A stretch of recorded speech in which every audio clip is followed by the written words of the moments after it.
Oh, hello everyone, and welcome to Israel in Style. If you don't already know, then you should. This is the hottest fashion and culture show here in the Holy Land, and I'll get right to the point.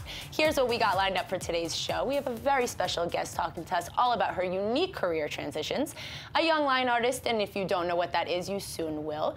We have a very influential singer coming in today, and finally the founder of the Leaders Media Group, the social media influencer agency, taking over the city, and that's all we have here on Israel in Style.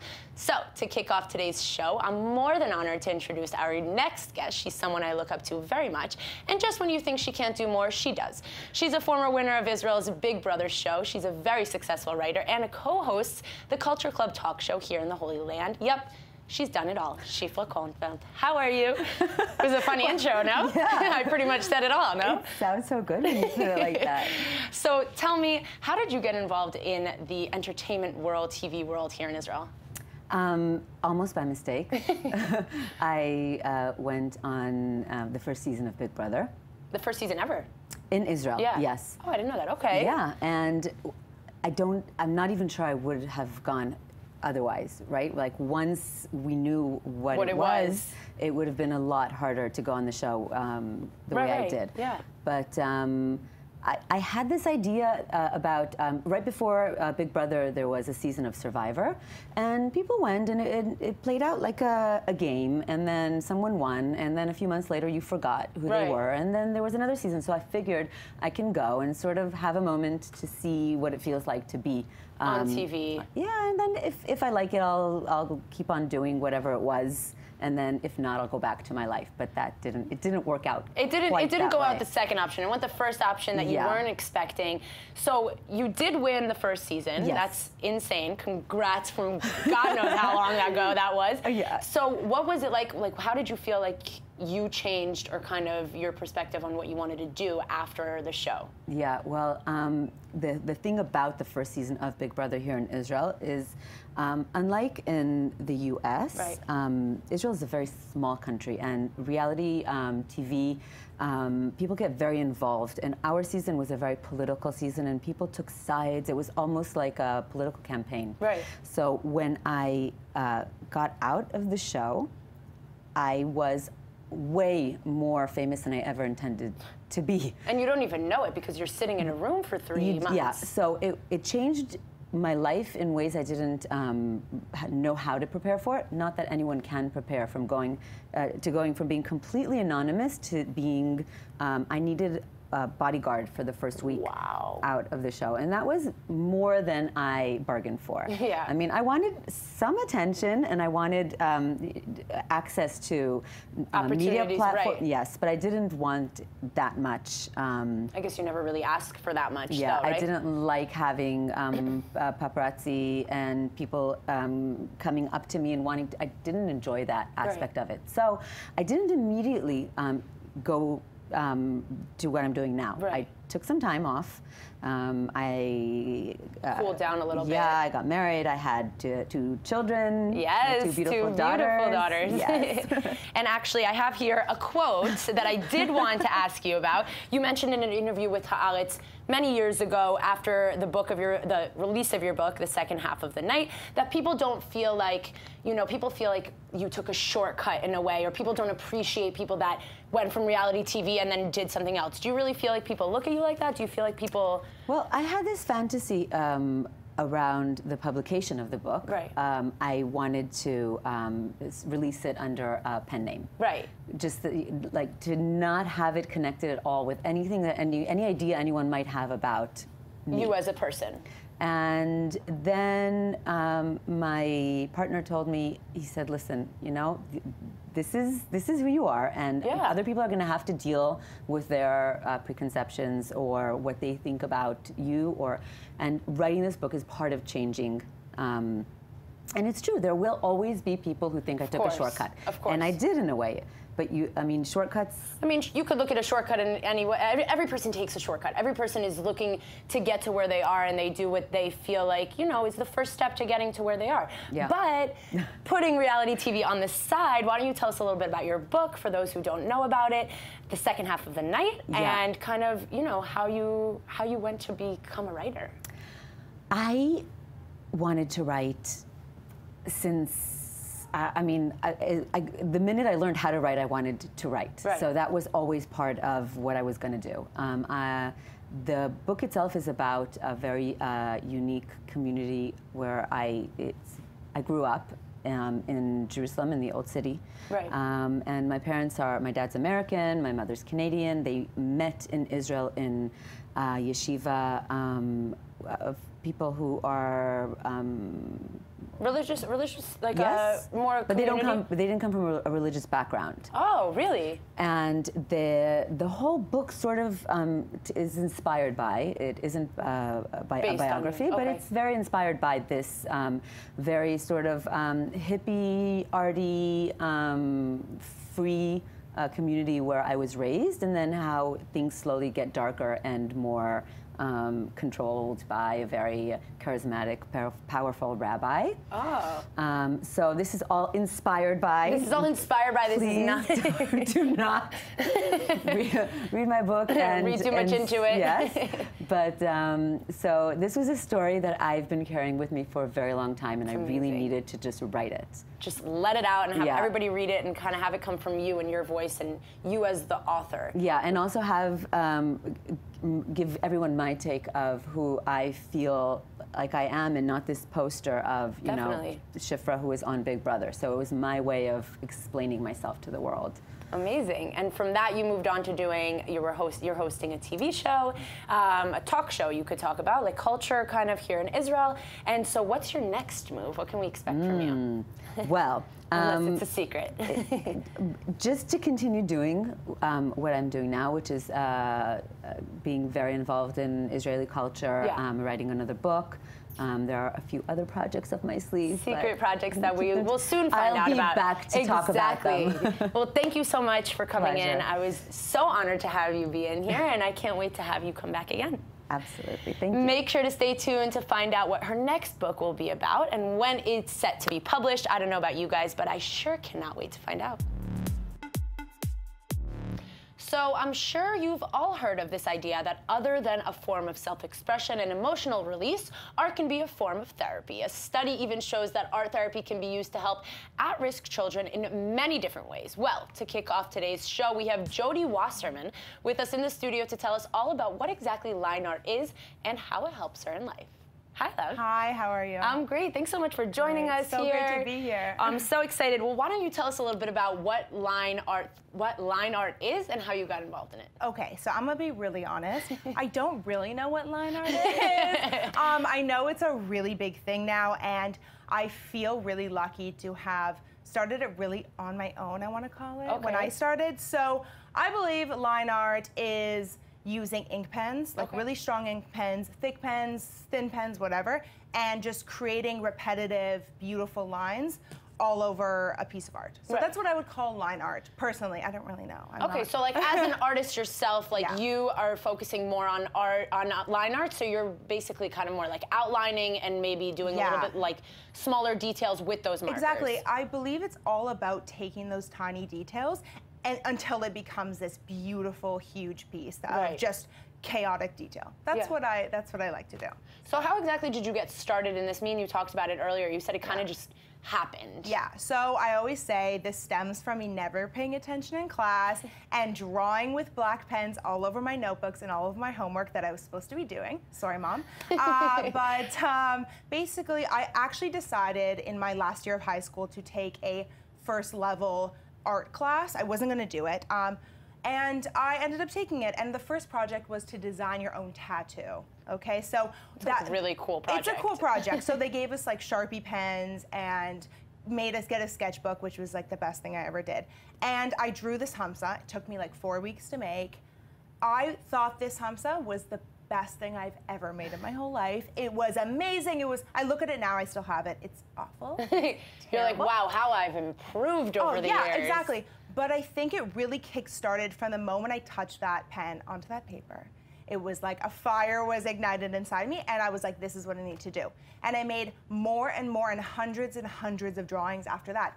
using this technique. And then here I am now making a living with it. So, selling your pieces. People are coming to you because they love your pieces and they love your work and they just want one on their wall. Yeah, and that's also the greatest thing for me is most of my clients are tourists here. So I know that my pieces are worldwide. I was talking about this before. I have a lot of anxiety, and I find the best way is through line art therapy. Yeah. So I do the opposite of what you do. I take people's work and I color it in. But do you feel like art has been a sort of therapy for you? Yeah, so I really notice a difference, as I mentioned before. If I take, a couple weeks off drawing, I am on edge, I am a little bit stressed. I wouldn't say really anxious, but I really feel a difference. And I get to draw for my work and stay mentally stable. It's a really good combination.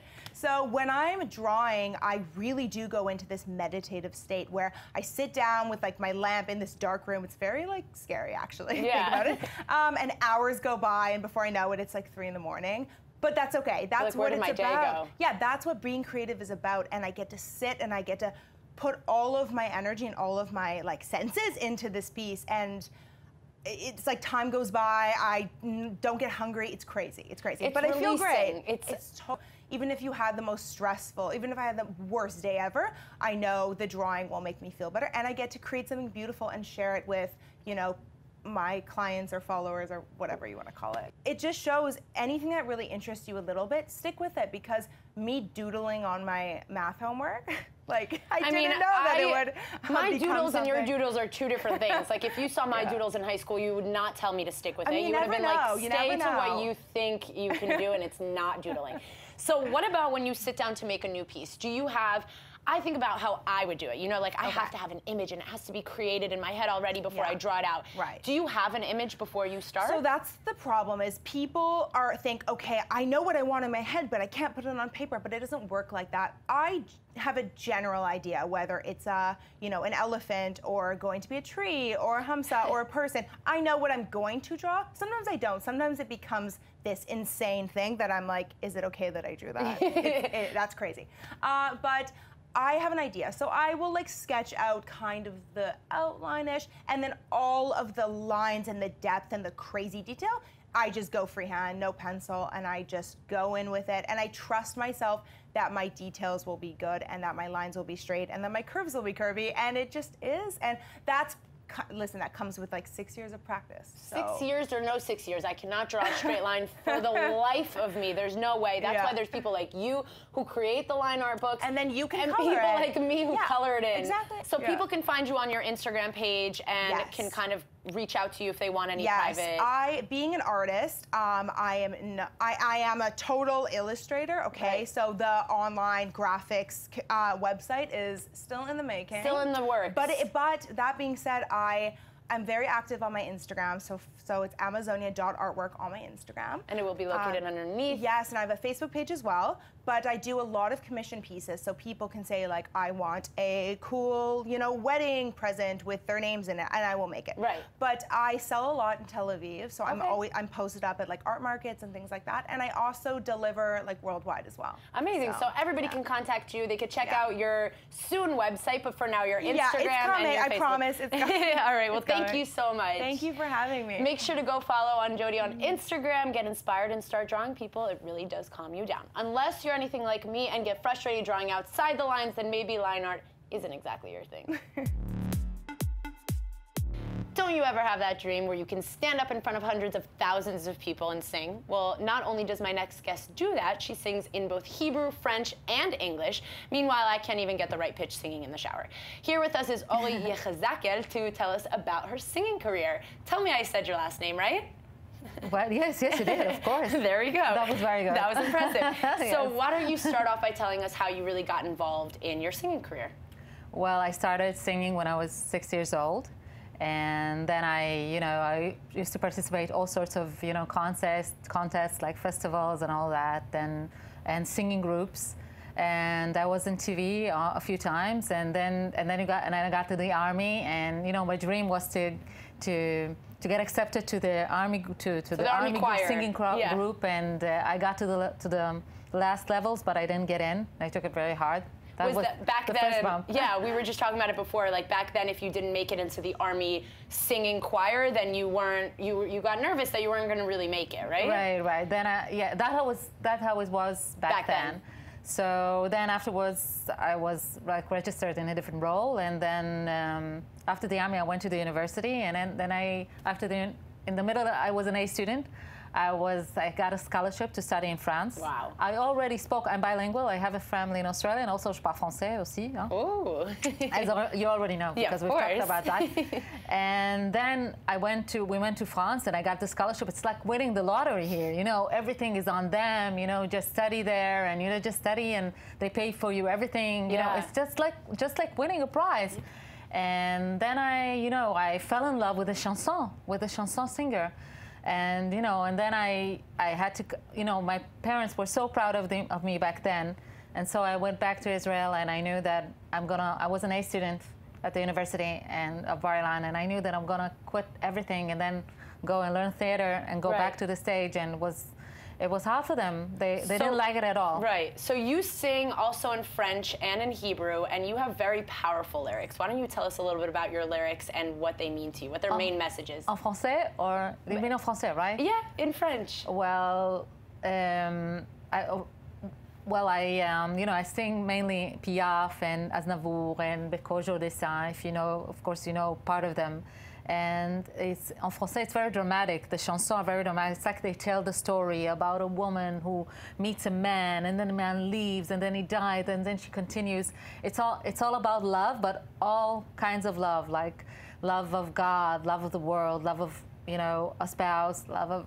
It's all about love, but it's also very, very dramatic. Like someone puts his life on something, and then he lost all his money, and then all the chansons are stories, because that's why they're very long, and they have high and low pitches, which is very hard to perform. The chansons are pretty long, as opposed to different songs, like they're 3 minutes. And definitely. They're longer. They're harder to sing. You need a lot of air. Where have you sung? Because you actually are really international. You've done a lot of things internationally because of the fact that you can sing in different languages and you speak different languages. So you have all these opportunities. Where have you traveled? Where has your singing taken you? Well, the most amazing experience was representing Israel in it's called in Romanian Cerbul de Aur, the owl, the golden stag. It's in Romania on Poiana Boșov. It's the second largest contest after the Eurovision. It's in front of 10,000 people. It's in front of 6 million people on the Pro TV. We are so small here in Israel. When they told me to go on stage, I thought I was dreaming. I mean, it was so big. It was huge. I mean, we're not used to that kind of sizes here. Definitely. Everything is so small. And I felt like I was, you have to, get by the first stage and then the middle stage. And among 27 countries, I got to the finals. Wow. I got fifth. Well, the last Israel was the last, but I went through all the other countries, and I felt like I was flying. It was like, I felt like I was, like I was flying on stage. I didn't stand on my 2 feet. It was an experience. Out of body experience. Yes, 10,000 people. Imagine, it was, I don't know even how to say it. It was overwhelming. Well, I'm sure that was only the start of where your career is going to go, and you're going to go on to different and bigger stages, and I'm sure of it. Thank you. And I hope we get to hear you sometime here in Tel Aviv. Yes, we do have, Yeah, where can we see you next? Well, next week on 23rd of January, and it's called the Theater Alhambra in 39 Jerusalem Boulevard. Okay. And it's on 8:30, and there's going to be a lot of Israelis and Francophone and French speakers and all everything. Internationals. Everybody internationals. They're going to be there. Yeah, maybe you could come if you're not working. If I'm not here. But thank you so much for joining us, and I can't wait. Everybody make sure to follow along Oli's journey to see where she'll perform next. Who knows, maybe she'll be in a town near you. Social media influencers have been on the rise for the past couple of years, taking over the PR and marketing world real quick. Through social media applications such as Instagram, influencer marketing has been booming. And back in 2009, the Leaders Group noticed the shift from audiences watching to audiences participating. Here with us in the studio is CEO and founder Eran Netzli. Hi, how are you? I'm good. How are you? I'm great. Cool. So why don't we start off by telling us what the Leader Group is and what it is you guys offer. Okay, so Leaders Leaders Group is an influencers marketing platform. We're actually connecting brands to influencers. So we have a couple of technologies. The first one is a discovery platform, which scans the social media networking in daily basis, like Google scanning website, we're scanning social media users in the social media platforms. Wow. So we can find and discover influencers from outside is a persona who have more than 10,000 followers on social media account. So there's a minimum. So the influencers that you guys are representing they have to have a certain amount of followers and a certain amount of exposure to their audiences. That's right. So our minimum is 10,000 followers at minimum. Yeah. And people reach out to you. So the influencers reach out to you, or you reach out to them? No, because we have the discovery platform. Right. We know about the influencers and we approach them. So you are connecting brands with the influencers, right? That's so you guys have your separate, kind of platform for the brands where you guys are using the technology, and separate for the influencers themselves. Yeah. So what are the main things that brands are looking for from influencers?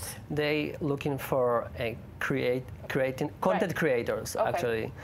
Content creating in a specific segment. So for example, if we have a client from the fashion industry, you want to have influencers which is fashionistas. Right.